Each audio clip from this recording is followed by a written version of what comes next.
So welcome to week 3, video number 2, and I'm starting at slide 12, verbal communication.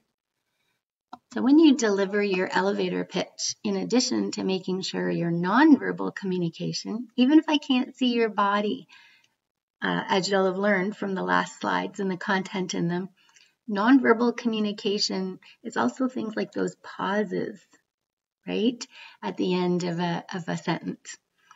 Which is beyond pacing. Anyways, in addition to nonverbal techniques that can enhance and improve the delivery of your message, we want to make sure that you are considering your verbal communication skills. So we're going to take a look at things like enunciation and clarity and pitch and rate and volume of speech, as well as simply using clear language. So during class time, I'm going to get you to click this link, and if you're just watching and you aren't able to make it to class, you can still click this link and do this activity. You just might need help from a friend or family member with activity number 1. So the activity includes pairs of words that are sometimes difficult for people to say or difficult for people to understand. Perhaps because the words sound very similar. Things like presence and presence. Did you even understand the difference between those two words? So we'll talk about how we can incorporate our knowledge of this when writing an elevator pitch. This is kind of a fun video that talks about how to enunciate certain letters and certain sounds that if you really want to improve, you can click here and look at it.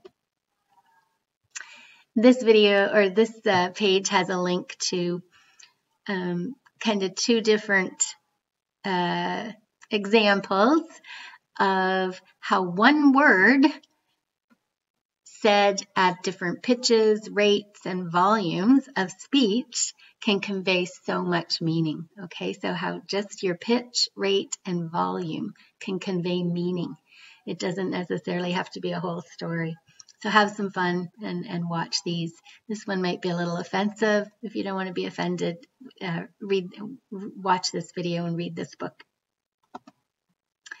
So pitch, rate, and volume of speech. So take a moment and read this for definitions of what these 3 terms mean.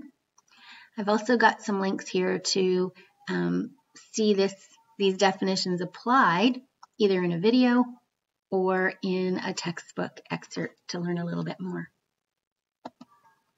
In class, we'll pause here and I'll go out to this excerpt to a video from one of the library databases.